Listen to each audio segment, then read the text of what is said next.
الله الرحمن الرحيم.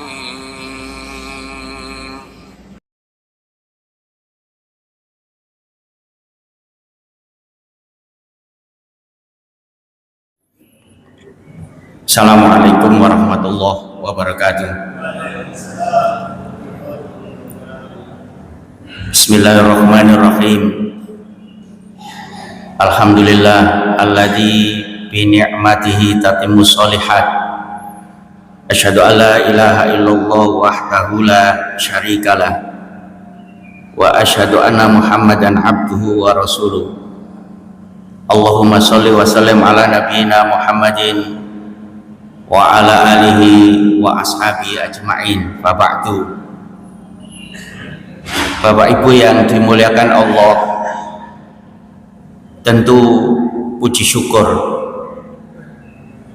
kepada Allah Subhanahu wa taala atas limpahan rahmat dan nikmat yang diberikan kepada kita. Itu sebuah keniscayaan yang harus kita lakukan sebagai hamba Allah. Dan hanya itu yang dituntut oleh Allah kepada kita atas apa yang diberikan itu. Oleh karena itu,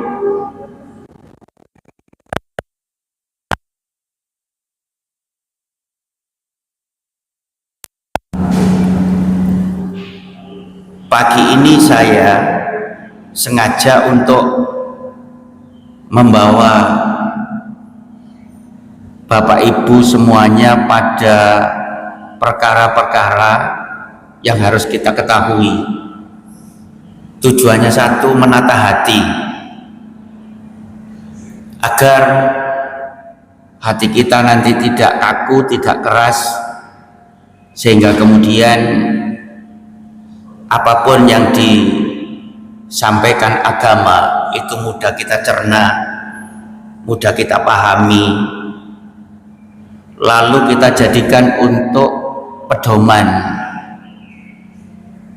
agar setiap langkah kita itu memang betul-betul niat mencari ridho Allah dan sesuai dengan apa yang diinginkan oleh Allah dalam setiap langkah kita. Sehingga sengaja saya tidak membawa tema besarnya, tapi pokoknya apa yang perlu kita butuhkan. Nah, nanti apa yang kita sampaikan itu tidak dalam rangka siapa yang dituju, tapi semuanya kita, termasuk saya. Nah, yang pertama yang kita bahas adalah perkara pertama yang diputuskan di hari kiamat itu apa sebenarnya.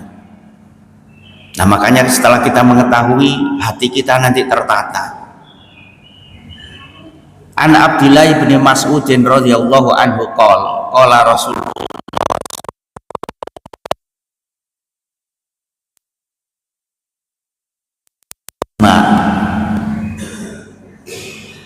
Ini tidak kontradiksi dengan awalu ma yuhasabu yaumal qiyamati as-shalah, tidak kontradiksi dengan itu. Ini adalah urusan apa yang diputuskan Allah, bukan apa yang dihisab. Nah, ternyata pertama yang diputuskan oleh Allah adalah urusan masalah hak kita. Nah, dari hadis ini jelas dari Abdullah bin Mas'ud radhiyallahu anhu, ia berkata, Rasulullah Shallallahu alaihi wasallam pernah bersabda, hal yang pertama kali diputuskan, walaupun di dalam kurung itu ada kata dihisab, di antara sesama manusia pada hari kiamat adalah masalah darah, yaitu masalah pembunuhan. Di kita kayaknya masalah ini dianggap ringan, dan ketika muncul satu kedengkian itu kemudian segampang itu orang kemudian ada istilah ya sudah habisi saja begitu, sehingga kemudian orang memutuskan sesuatu yang keputusannya itu tersandra dengan seseorang, itu tampaknya mudah untuk memberi keputusan habisi saja, sehingga orientasi keakhiratannya hilang.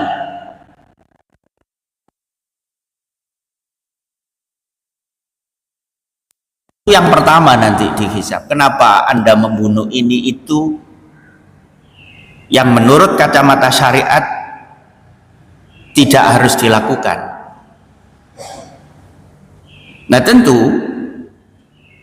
ini perlu kita jadikan satu pedoman bahwa andai kata kita menginginkan sesuatu kemudian terbaca oleh kita bahwa kendalanya itu ada pada diri seseorang, jangan kemudian untuk memuluskan tercapainya keinginan kita itu lalu menghilangkan nyawa orang lain, itu jangan. Dan ketika saya beberapa kali melihat di media itu, kok semudah itu orang menghilangkan nyawa ini itu, dan menurut kacamata agama itu tidak dibenarkan. Permasalahannya nanti di akhirat adalah sebesar apapun orang yang membunuh orang lain, menghilangkan nyawa orang lain, dan menurut syariat itu tidak benar, karena ada menghilangkan nyawa orang lain tapi benar, masalah kisos, ya kan? Nah jika menghilangkan nyawa orang lain menurut kacamata agama itu tidak benar, setelah membunuh orang itu lalu dia melakukan kebaikan apapun yang secara syariat benar, itu di hadapan Allah Subhanahu wa taala Allah angkat tangan. Tidak kemudian dicatat malaikat bahwa itu sebuah amal solehnya lalu bisa menutupi dosa yang itu ada di Allah. Yang dibunuh itu akan menghadap kepada Allah Subhanahu wa taala, lalu dia bilang, ya Rabb, salima kotalani, wahai Tuhan, coba ditanya kenapa dia membunuh saya. Dan ternyata kalau itu adalah di mata Allah membunuhnya tidak syar'i, itu keputusannya adalah orang yang dibunuh itu, bukan Allah Subhanahu wa taala. Ini hak, masalah hak. Nah sehingga dari situ Bapak Ibu yang dirahmati Allah, jangan sampai ketika kita melakukan kesalahan itu sulit untuk menghapusnya karena ada keterkaitan dengan hak manusia itu.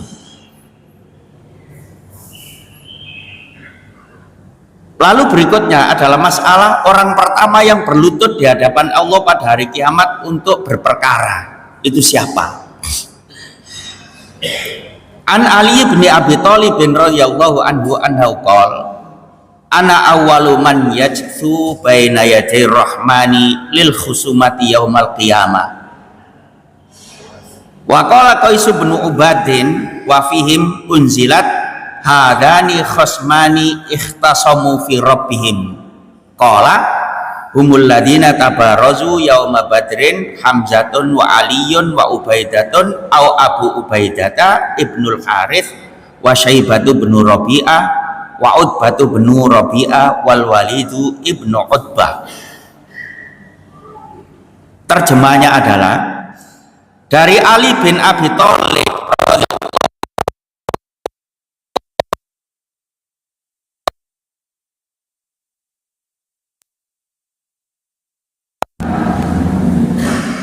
dan Qais bin Ubaid berkata, telah turun ayat tentang mereka. Inilah dua golongan, mukmin dan kafir yang bertengkar.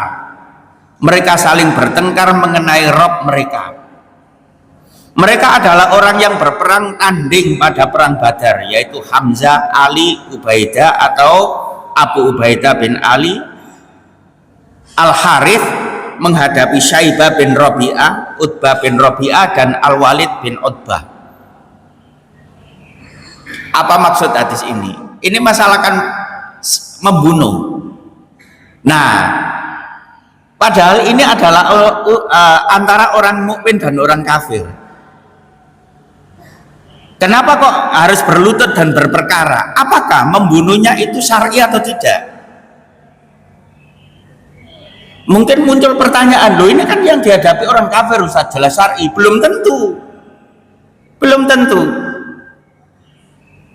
Dia walaupun kafir, itu apakah menurut kacamata agama itu layak dibunuh atau tidak? Kalau dia itu walaupun tidak seagama, tidak seakidah dengan kita, tapi masa hidupnya tidak berperkara dengan kita, kenapa harus dibunuh karena faktor kekafirannya? Mohon dipahami, Islam cara pandangnya adalah sangat adil. Walaupun ada syariat perang, jika yang bersangkutan itu tidak melakukan sesuatu perbuatan yang layak untuk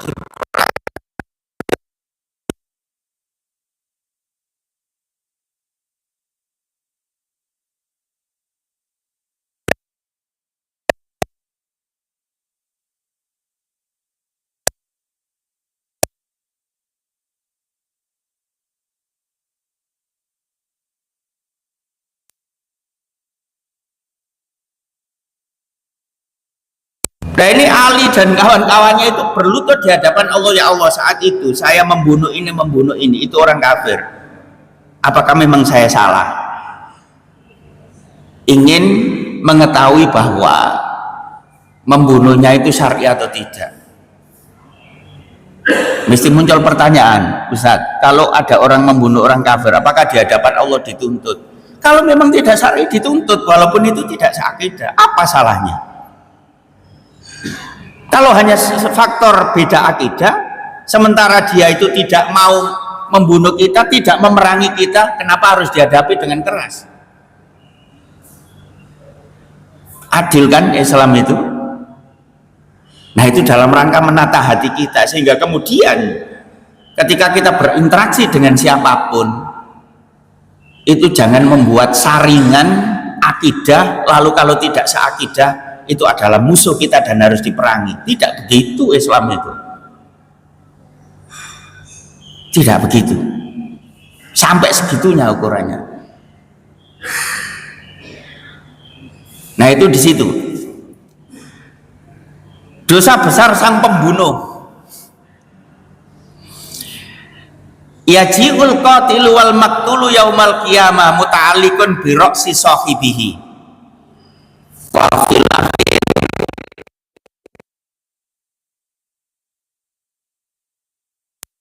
Daman yakulu Rabbi salhada lima qatalani.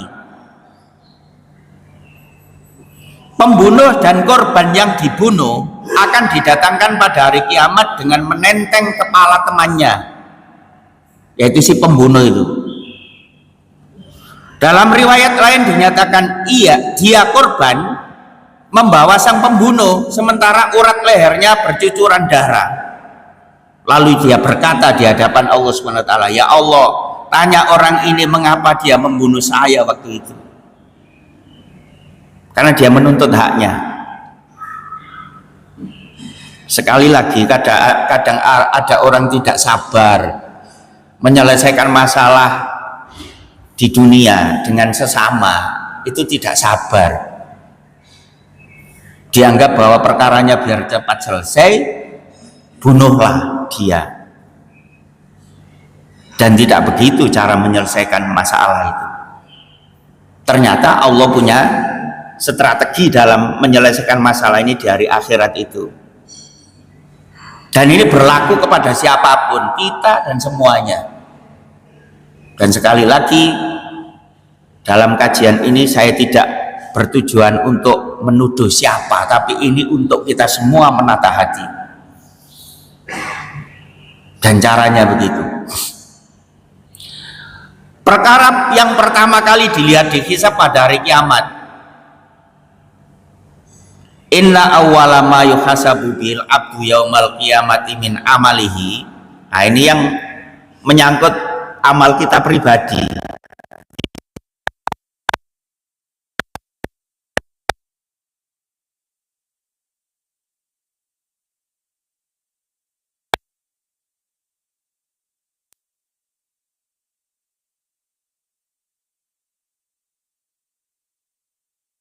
qad khaba wa khasira al hadis.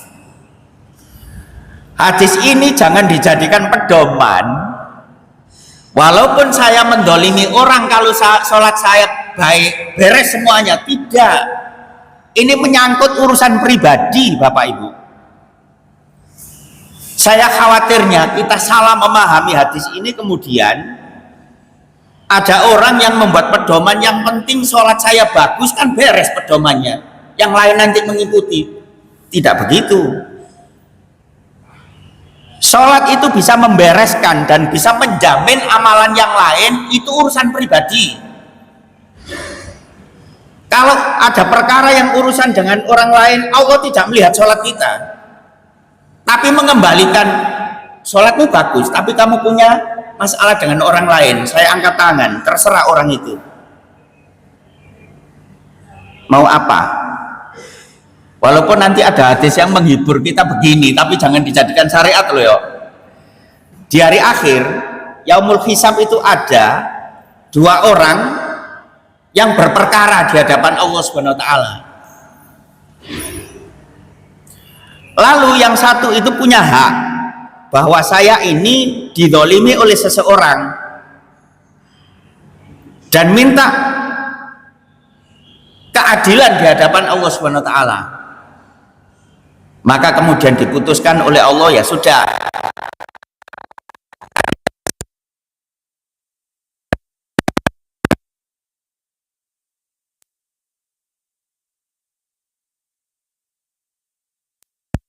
orang yang berperkara ini melihat ada sebuah fasilitas mewah dan tanya kepada Allah, ya Allah itu apa?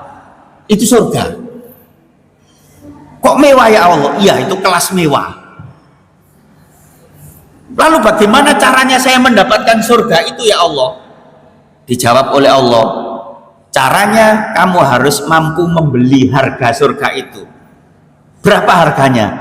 Harganya adalah jika kamu bisa memaafkan temanmu yang tadinya layak masuk surga, lalu jaminan masuk surganya itu pindah ke kamu itu. Kalau kamu mau memaafkan, kamu layak masuk surga itu. Maka orang itu bilang begini, ya Allah saya maafkan teman saya ini. Kata Allah, sudah kalau begitu gandeng tangannya dan ajalah masuk surga. Ya lek dewek nemu kanca ngono, lek gak ya apa sampean? Lek kita ketemu teman begitu gampang, lek enggak terus dia kan punya hak, enggak peduli ya Allah, mau dia nyunsep di neraka terserah, ya apa sampean nasibnya? Coba. Dan itu nanti kita ketemu hadis itu.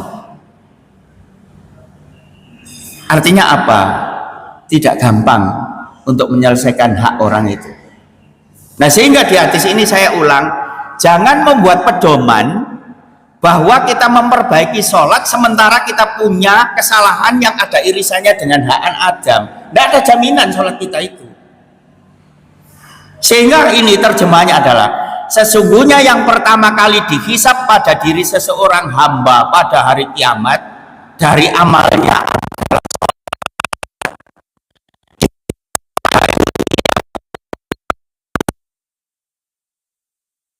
orang yang merugi.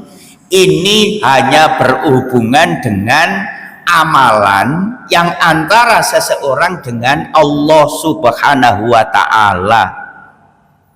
Masalah amalan yang ada irisannya dengan hak anak Adam, sholat terbaik kita tidak jadi jaminan. Saya ulang, sehingga ini tidak kontradiksi dengan hadis yang pertama tadi. Maka jangan begini menganalisa hidupnya.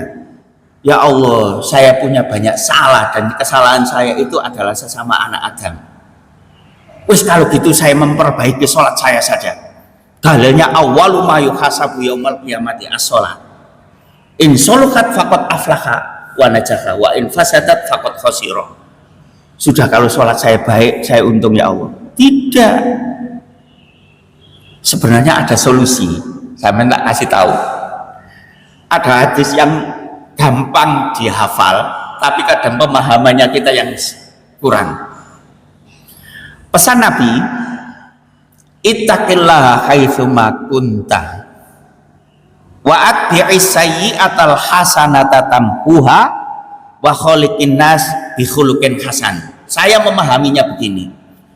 Kita dipesan oleh Rasulullah untuk takwa, takut kepada Allah, memahami bahwa Allah itu selalu menyaksikan apa yang kita perbuat.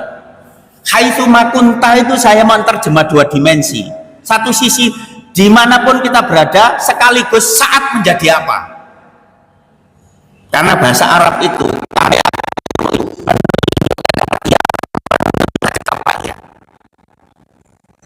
indahnya besar sana tatambuha, dan itu hal-hal yang jelek yang tidak baik. Nah, caranya begini, jika kita punya kesalahan yang itu ada hubungannya dengan hak anak Adam, tapi untuk kita selesaikan langsung kepada yang bersangkutan sulit, maka lakukanlah kebaikan yang bersifat sosial sebagai penghapusnya. Tak tunjukkan faktanya begini. Misal saya, ya Allah, pada satu saat saya kok pernah ya salah, yang sebenarnya itu bukan hak saya, tapi saya manfaatkan. Terus kalau mau saya kembalikan kemana? Wong ini hak orang banyak. Caranya gampang. Lakukan kebaikan dan berikanlah sesuatu untuk kepentingan sosial. Itulah cara menutup kesalahan yang pernah kita lakukan dengan kebaikan yang itu sebagai penghapusnya. Gampang dalam Islam itu. Sehingga saya pernah itu ada orang bertanya kepada saya saat setelah saya menyampaikan materi, Ustadz, mohon maaf, saya menyadari bahwa saya pernah punya salah, Ustadz. Saat saya begini melakukan ini, dan gimana cara saya mengembalikan? Wong itu hak orang banyak. Jawaban saya sederhana, lakukan kebaikan yang itu kembali untuk dimanfaatkan orang banyak. Impas, tak bilang itu. Mana dalilnya, Ustadz? Wa'at bi sayyi'atal hasanata tamhuha. Beres. Maka setelah itu kemudian ditambahi wa khaliqin nas bi khuluqin hasan. Dan itu juga sebagai obat untuk menyelesaikan masalah orang lain. Apa? Pergaulilah orang lain itu dengan pergaulan yang baik. Sehingga kemudian dari perlakuan kita itu adalah bisa bermanfaat bagi orang banyak. Beres. Dan kalau kita tidak memahami makna-makna begitulah, sulit loh kita ini untuk melangkah dan menata hati. Itu caranya. Apa tidak perlu Ustaz diumumkan? Tidak perlu. Yang penting sudah kita niat, dan itulah cara strategi kita. Nah, maka jangan kemudian kembali ke hadis ini hanya memperbaiki sholat sebagai sarana untuk menyelesaikan banyak masalah. Sekali lagi, hadis ini adalah menyangkut amalan individu kita dengan Allah, tidak menyangkut hal-hal yang berkaitan dengan hak anak Adam. Begitu caranya. Hal-hal yang perlu diperhatikan seorang muslim adalah: satu, menyempurnakan perkara yang wajib, utamanya sholat. Dua, memperhatikan perkara yang yang sunnah sebagai penyempurna perkara yang wajib. Jangan sampai menjadi golongan yang nyia-nyiakan sholat.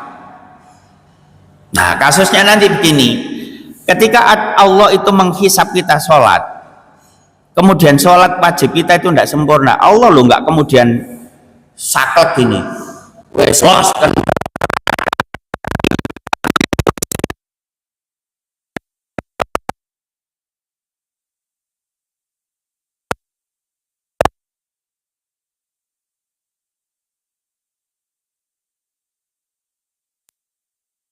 Allah, fasilitas yang diberikan oleh Allah kepada kita itu luar biasa sebenarnya. Tinggal kita bagaimana cara mengemasnya, cara memfollow apinya. Tidak ada celah yang sulit buat kita sebagai hamba Allah. Nah, makanya orang itu ada anjuran kalau sholat khusyuk biar sempurna sholatnya. Saya tanya, Siapa di antara kita yang sejak takbiratul ihram iku wis khusuk gak mikir apa-apa? Saya ingin tahu, angkat tangan. Saya yakin gak jamin. Aku lho kon angkat tangan gak gelem, lah wis ta. Nah ternyata Allah tahu itu kelemahan kita itu, sehingga andai kata kewajiban yang kita lakukan tidak sempurna, ketika di yaumil hisab itu disuruh menyuruh malaikat untuk melihat, ya Allah ini tidak sempurna gimana? Lihatan sholat sunnahnya gimana? Masih begitu. Subhanallah, luas rahmat Allah itu. Tinggal kita bagaimana cara menata hati dan memfollow apinya. Ada dalil fakhalafa min ba'dihim khalfun adha'us sholata wattaba'us syahawat fasawfa yalqawna ghayya. Maka datanglah sesudah mereka pengganti yang jelek, yang menyia-nyiakan sholat dan memperturutkan hawa nafsunya, maka mereka kelak akan menemui kesesatan.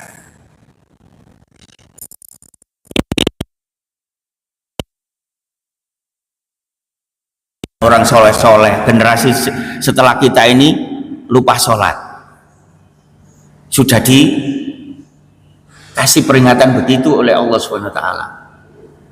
Nah saya suka itu sekarang ada muncul di media sosial itu, tetap sholatlah walaupun sholatmu itu banyak pikiran dunia, tetap sholatlah walaupun kan banyak itu sekarang. Itu saya suka itu, sukanya bukan kok sholat tuh nggak apa-apa walaupun mikir dunia, tidak begitu maksud saya. Artinya bahwa orang untuk menjaga kesempurnaan sholat secara khusyuk itu kadang sulit, tapi jangan lupa sholat, karena dari sholat itulah nanti bisa tertata hatinya dan hatinya itu lunak, tidak keras, begitu. Nah itu penting, karena dari ayat ini Allah itu khawatir nanti setelah generasi ini bagus, kemudian di kemudian hari generasi penerusnya itu tidak sholat, itu khawatir. Mesti kan kadang kita itu kalau, mohon maaf loh ya, jangan jabaria loh ya, jabaria gue gelundung kayak apa jari Allah, masa Allah nggak noto dewe, jangan begitu.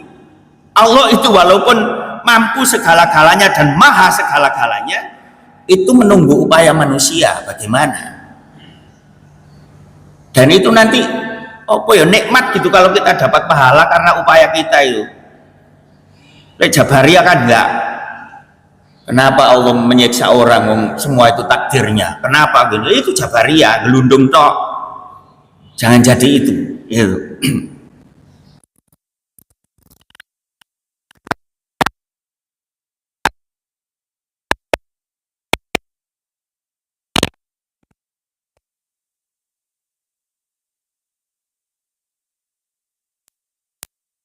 Ibnu Ya'mar an rajulin min ashabin Nabi sallallahu alaihi wasallam qaul. Sengaja saya ikutkan semua perawinya biar panjang dan mantap. Qala Rasulullah sallallahu alaihi wasallam. Dan ini matan hadisnya, intinya awwalu ma yuhasabu bihil abdu yaumal qiyamati sholatuhu. Pertama kali yang dihisab oleh Allah bagi hamba di hari kiamat adalah sholatnya. Fa in kana atammaha kutibat lahu tamatan. Kalau sholatnya itu sudah sempurna, maka ditulis sudah sempurna, beres. Wa ilam yakun atammaha, kalau dilihat sholatnya ternyata nggak sempurna, apa kata Allah? Qala Allahu azza wajal, Allah berfirman, unduru hal tajiduna li abdi min tatawu'in. Lihat dulu apakah hamba saya itu tahu dapati melakukan sesuatu yang sunnah selain melakukan kewajiban itu. Fatuk milu nabiha, maka itu mereka menyempurnakan dari kewajiban yang kurang itu. Fatuk milu nabiha faridotahu, mereka menyempurnakan hal yang wajib yang kurang itu. Summa zakatu kadalik, zakat juga lihatan. Barangkali dulu orang itu sudah punya harta mencapai nisab, kemudian zakatnya tidak sempurna, banyak infaknya atau tidak orang itu, banyak sedekahnya atau tidak, ya wes itu sebagai tambahannya, sebagai penyempurnanya. Summa tukhadul a'malu ala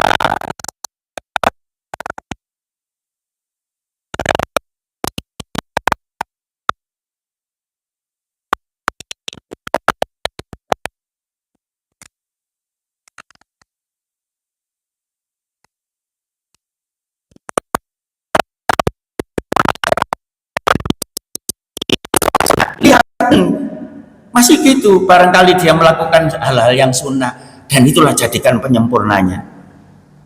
Subhanallah, kita ini dimanjakan oleh Allah Subhanahu wa Ta'ala sebenarnya. Kadang nggak nyadar itu, coba nggak nyadar kita itu. Biar mantap tak bacakan terjemahnya. Telah menceritakan kepada kami Al-Hasan bin Musa berkata, telah menceritakan kepada kami Hamad bin Salama dari Al-Arzak bin Qais, dari Yahya bin Ya'mar, dari salah seorang sahabat Nabi Shallallahu Alaihi Wasallam berkata, Rasulullah SAW bersabda, yang pertama kali dihisab dari seorang hamba pada hari kiamat adalah sholatnya. Jika dia mendirikannya secara sempurna, maka ditulis secara sempurna. Jika tidak, Allah Azza wa Jalla berfirman, lihatlah kalian, apakah kalian mendapatkan amalan sunnah pada hambaku sehingga bisa menyempurnakan sholat wajibnya, lalu zakatnya juga akan dihitung seperti itu, lalu semua amalnya juga akan dihisab dengan cara seperti itu. Coba. Nah, makanya saya sering berpesan, lakukanlah amal soleh. Kita tidak tahu mana yang itu menjadi alat untuk kita masuk surga. Apa maksudnya? Barangkali hal yang wajib itu tidak menjamin kita masuk surga, itu bisa jadi hal yang sunnah itulah yang menjamin kita masuk surga. Karena cara Allah memandang amal kita itu begitu.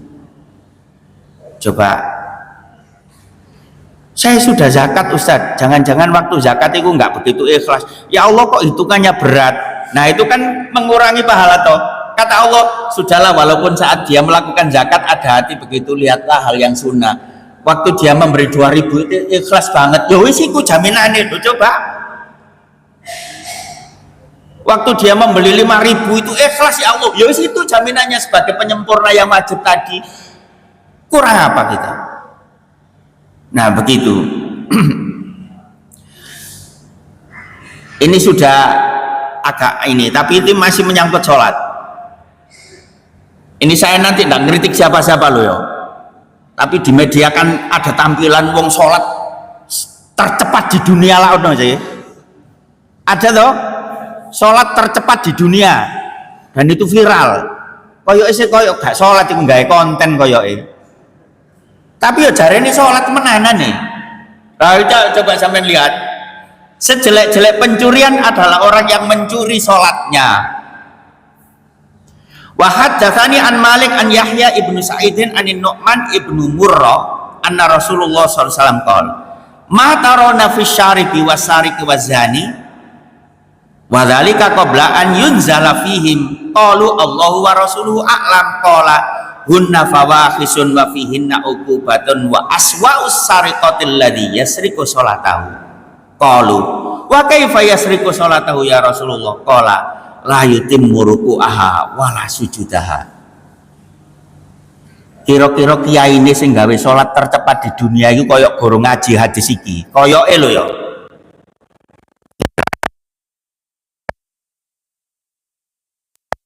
Telah menceritakan kepadaku dari Malik, dari Yahya bin Sa'id, dari Nu'man bin Murrah bahwa Rasulullah Shallallahu Alaihi Wasallam bertanya, apa pendapat kalian tentang peminum, pencuri, dan penzina? Pada saat itu belum turun ayat kepada mereka yang menjelaskan tentang hal itu. Mereka justru menjawab karena tidak punya dalil. Jawabannya adalah Allah dan Rasulnya lebih tahu. Beliau bersabda, semua itu adalah perbuatan keji dan di dalamnya terdapat hukuman. Sejelek-jelek pencuri ialah orang yang mencuri dalam sholatnya. Ini yang berhubungan dengan tema tadi. Mereka bertanya, wahai Rasulullah, bagaimana seorang mencuri sholatnya? Beliau menjawab, dia tidak menyempurnakan rukuknya dan sujudnya. Dan tema besarnya adalah sholat tercepat di dunia. Dan itu definisinya adalah sejelek-jelek pencuri. Coba mencuri loh, sudah hukumannya kalau mau diterapkan benar itu dipotong tangannya. Nah, itu sholat yang jelek itu, sholat yang nggak sempurna sujudnya, rukuknya itu lebih jelek daripada mencuri. Coba lo gitu loh, masih sampai sekarang setiap Ramadan mesti muncul di media sosial sholat tercepat di dunia. Padahal Rasulullah juga sudah pernah tahu mengajarkan, ada orang datang sholat dan cepat sholatnya itu karena dia ingin bersalaman dengan Rasulullah. Lalu dibilang Rasulullah, irji fasolli fa innaka lam tusolli, kamu kembali sholat dulu karena kamu belum sholat. Sholat lagi, cepat lagi, mau salaman enggak diterima oleh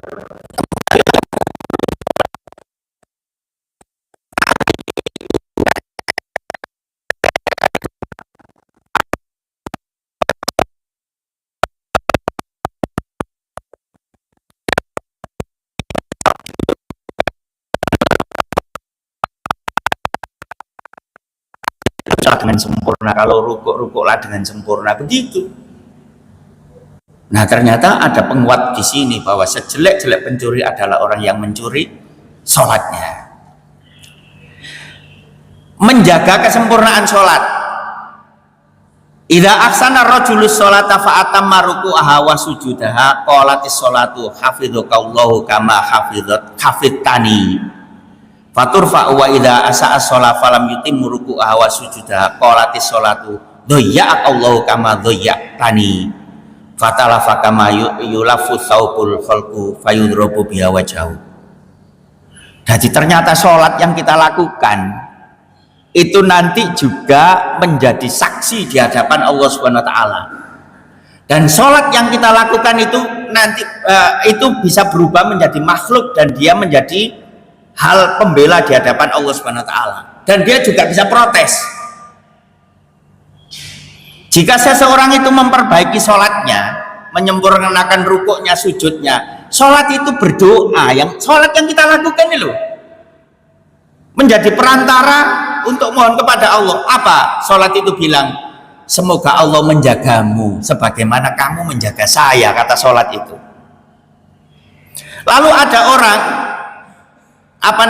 dia itu sholatnya jelek, tidak menyempurnakan rukuknya, sujudnya. Sholat itu juga mohon kepada Allah. Apa?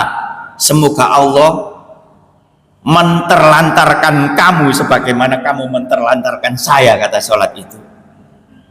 Lalu sholat itu digulung kayak menggulung pakaian itu, lalu sholat itu dipakai memukul wajah orang itu. Coba. Nah, ini terjemahannya. Apabila seseorang mengerjakan sholat dengan baik dan menyempurnakan rukuk serta sujudnya, niscaya sholat berkata, semoga Allah memelihara dirimu seperti engkau memelihara diriku, kata sholat itu. Lalu sholat itu dinaikkan, diterima. Dan apabila seseorang mengerjakan sholat dengan buruk serta tidak menyempurnakan rukuk dan sujudnya, maka sholat berkata, semoga Allah menyia-nyiakan dirimu sebagaimana engkau menyia-nyiakan diriku. Lalu sholat itu digulung seperti pakaian yang lapuk digulung, kemudian sholat itu dipukulkan ke muka pelakunya. Coba. Nah, kalau sudah tahu gini berarti hati kita nanti tertata ketika sholat pun menjaga sholat kita. Itu. Jika kok kemudian kan biasa toh kita itu manusiawi, wajar. Pas banyak masalah gitu, sholat tapi weling aja. Lo kadang lo kunci hilang itu ketemu nek sholat lo ya. Punya pengalaman gitu toh? Dicari-cari nggak ketemu nduk sholat lo weling. Ya Allah, nduk dukur lemari rek udah nduk sholat lo ya. Nah, apa? Bisa jadi begitu. Nah, ternyata Allah tahu itu, tahu.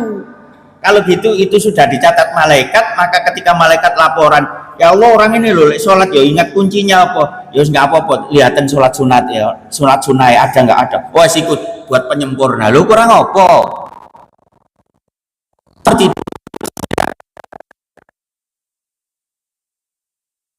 Mata hati itu dan gampang toh merespon apa yang disyariatkan oleh Allah SWT, gampang banget. Gitu. Nah, kalau sudah begini ini, kita berinteraksi dengan orang pun gampang, tidak gampang marah terhadap orang. Tak sholat kok cek banter, gak kira diterima, jangan begitu. Bisa jadi orang itu terganggu dengan masalahnya. Ya wis yakini, mudah-mudahan dia nanti sholat sunat sebagai penyempurnaan, beres sih. Daripada sampai marahi besok nggak ke masjid lagi, aduh gak ke Al-Badr, dilokno wong terus, ngono ada. Nah itu jangan terjadi di antara kita. Sampai di sini kita lanjut lagi, nanti tak pilihkan tema-tema begitu wis. Golek sing gampang-gampang ae, mikir sing ruwet-ruwet wis abot. Wis penggawean sorot tidak mikir ruwet lah gitu wis gampang-gampang ae. Terima kasih semuanya, mudah-mudahan Allah selalu memberi kesehatan kita, memberi petunjuk kepada kita, dan menerima segala amal soleh kita. Jika kewajiban yang kita lakukan belum sempurna, ya Allah, sunnah-sunnah yang kita lakukan adalah menjadi penyempurnanya. Amin ya rabbal alamin. Billahi taufiq wal hidayah. Wassalamualaikum warahmatullahi wabarakatuh.